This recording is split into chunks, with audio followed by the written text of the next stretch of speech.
Hello students, we are going to do our English worksheet today. So look at the worksheet. Poem The Ant and the Cricket.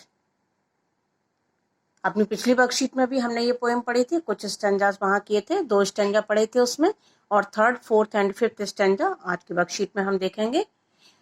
Last week you read a poem about a hard-working ant and a careless cricket. Now think of someone, अपने family member में से या friend में से जो आपके near about हों उनके बारे में आप जरा सोचिए. Who has the following qualities.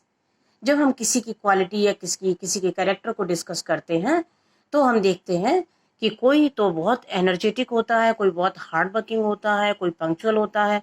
तो अपने आसपास हम आज देखेंगे कि ये क्वालिटीज जो हैं वो किसके अंदर हैं.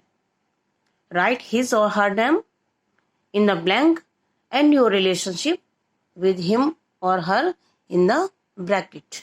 आपको देखिए यहाँ पर दिया हुआ है, यहाँ पर आपको नाम लिखना है और यहाँ पर अपना रिलेशन लिखना है कि वो आपका भाई है, बहन है या फ्रेंड है, वो आपको यहाँ पर लिखना है. Hard working. अब आपके आसपास ऐसा कौन है जो बहुत ज्यादा हार्ड वर्किंग है, उसका नाम आपको लिखना है. और वो कौन है, आपका फ्रेंड है, सिस्टर है, मदर है. आपकी मदर बहुत हार्ड वर्किंग ज्यादातर होती हैं, देखिए घर में बहुत काम करती हैं, तो आप वो भी लिख सकते हैं, है ना. पंक्चुअल, टाइम से उठना, टाइम से काम करना, हर चीज, दैट मीन्स पंक्चुअल. तो वो आप लिखेंगे आपके आसपास कौन है ऐसा जो बहुत ज्यादा पंक्चुअल है ना.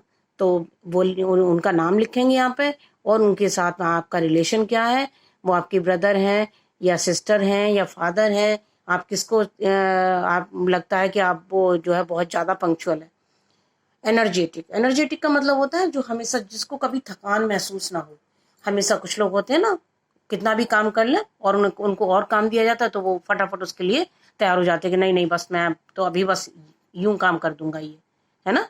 तो वो होते हैं एनर्जेटिक, जो हमेशा एनर्जी से फुल रहते हैं. तो ऐसा कोई पर्सन आपके आसपास हो तो आप उसका नाम लिखेंगे और उससे अपना रिलेशनशिप भी लिखेंगे कि वो आपकी फ्रेंड है या मदर है या सिस्टर है या ब्रदर है, जो भी है. हेल्पफुल. कुछ लोग बड़े हेल्पफुल होते हैं, हमेशा मदद करने के लिए तैयार रहते हैं. तो ऐसे लोगों को भी आप आइडेंटिफाई कीजिए, उनका नाम लिखिए यहाँ पे, और उनका रिलेशनशिप आपके साथ में क्या है वो भी आप यहाँ पर लिखेंगे. Now let us read the remaining poem. Do you think the ant help the cricket. पिछली वर्कशीट में जब हमने पोएम पढ़ी थी तो वहां पर जो क्रिकेट था वो एंट के पास जो है जाता है और उससे हेल्प मांगता है. बस इतना ही हमने पढ़ा था. तो सब बच्चों को ये जानकारी, ये क्यूरियोसिटी होगी कि एंट ने उसकी मदद की या नहीं की. तो आज देखते हैं हम स्टैंजा 3 अपनी पोएम का. Says the ant to the cricket, I am your servant and friend, but we ants never borrow, we ants never lend.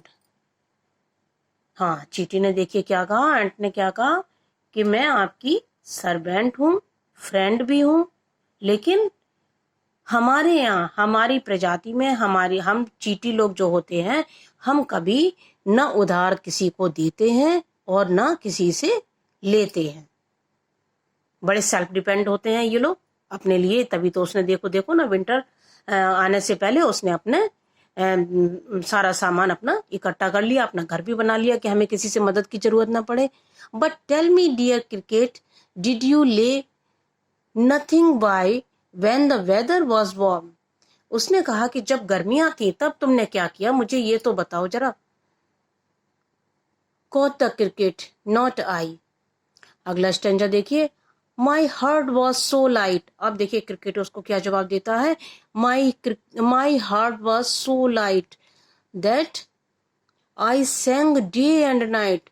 मुझे गर्मियों में इतना अच्छा लग रहा था, बसंत का मौसम था, गर्मी का मौसम था, और मुझे इतना वहां मजा आ रहा था कि मैं सारे दिन गाया करता था, सारी रात गाया करता था और एंजॉय किया करता था. फॉर ऑल नेचर लुक्ड के, सारा प्रकृति इतनी अच्छी थी उस टाइम, मौसम इतना अच्छा था कि मैंने तो सारा अपना गाने नाचने में ही निकाल दिया. यू सेंग सर, यू से, गो देन से the ant and dance the winter away. उसने कहा अच्छा तो ये बात है, उसने कहा ठीक है, तुमने गर्मियां गाने में निकाल दी, तो अब सर्दी पर आप डांस करो जाके, है ना।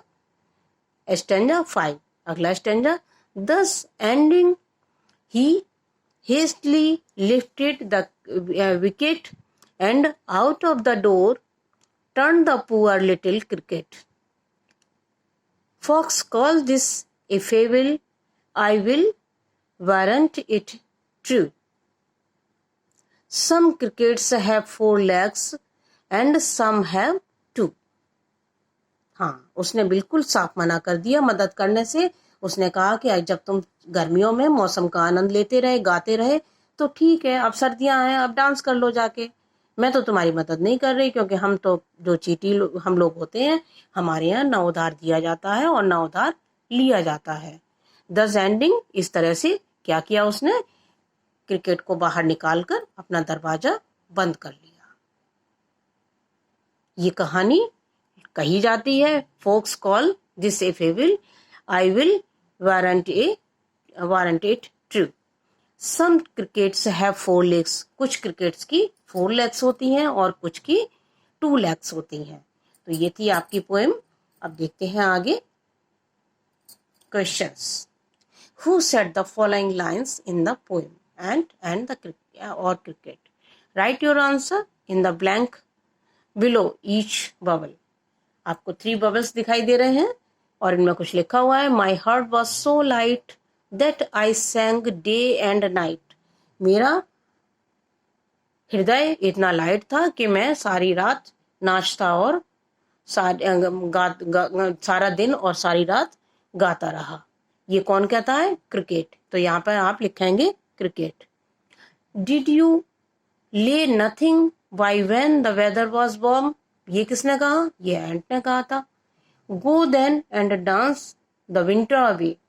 ये भी एंट ने कहा था कि ठीक है, अब सर्दियां हैं तो अब आप जो है डांस कर लो जाके। गर्मियों पर तो तुमने गाना गाया, अब सर्दियां हैं तो आप डांस कर लो जाके। Rearrange the following sentences from the summary of the poem. Write the correct sequence number in the box against each sentence. The first sentence has been sequenced to help you. Sequence का मतलब होता है सिलसिलेवार कोई भी चीज को लगाना। किसके बाद क्या हुआ, आपकी पोएम में क्या घटना पहले हुई, फिर उसके बाद में क्या हुआ, इस तरह से हमें सीरियल में लगाना है। The cricket sang during the month of summer and spring. The ant refused to help him and sent him away. अब इन लाइनों को आपको पढ़ना है और सीरियल से लगाना है। इन the winter season he was starving and thus he went to the एंट। आप ही देखिए ऊपर वाली लाइन जो है क्या है आपकी, the cricket sang during the months of summer and spring. जो क्रिकेट था वो गर्मियों में क्या करता रहा, गाता रहा। और उसके बाद में क्या हुआ, इन द विंटर सीजन, जो थर्ड वाला है वो आपका इसके बाद में आएगा। इन the winter season he was starving and thus he went to the एंट। जब सर्दियां आई तब वो भूखा मरने के लिए, जब उसे लगा कि हम तो भूखे मर जाएंगे, फिर वो एंट के पास जो है गया हेल्प के लिए। The cricket replied that he enjoyed the summer and did not store any food. The ant asked the cricket if he had stored food for the winter. He requested that the ant to lend him some food and shelter. तो ऊपर वाली 2 लाइनें हमने sequence में कर ली थी। The cricket sang during the month of summer and spring. उसके बाद में in the winter season he was starving and thus he went to the ant. Ant के पास जाता है और क्या करता है, he requested the ant to lend him some food and shelter. ठीक है, गर्मियों में गाता रहा वो। जब सर्दी आई तो किसके पास गया, एंट के पास गया और क्या कहा उसने, क्या रिक्वेस्ट किया, he requested the ant to lend him some food and shelter. उसके बाद देखिए क्या आएगा, the ant asked the cricket if he had stored food for the winter. इसके बाद आएगा कि एंट ने उससे पूछा कि तुमने सर्दियों के लिए कुछ इकट्ठा नहीं किया। उसके बाद the cricket replied that he enjoyed the summers and did not store any food. Last वाली लाइन में क्या होगा, द क्रिकेट रिप्लाइड, क्रिकेट ने उत्तर दिया कि हम सर्दियों को एंजॉय करते रहे और हमने खाना इकट्ठा नहीं किया। What does the poet mean by the last line? Poem की जो लास्ट लाइन है उसका क्या मतलब है? Choose the correct option. Some crickets have 4 legs and some have 2। किसी क्रिकेट की 4 टांगे होती हैं और किसी की 2 होती हैं। अब आपको 3 ऑप्शन दिए गए हैं नीचे और उसमें से आपको देखना है कि कौन सा सही है, कौन सा सही ऑप्शन हम चूज करेंगे। There are some crickets that have 2 legs.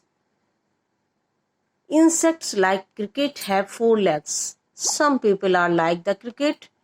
They are lazy and do not care about the future. तो आप कौन सा ए वाला ही सेलेक्ट करेंगे और तो कोई मतलब इसका निकल नहीं रहा। इस तरह से हो गई आपकी वर्कशीट, कर लीजिए इसको। Thank you so much.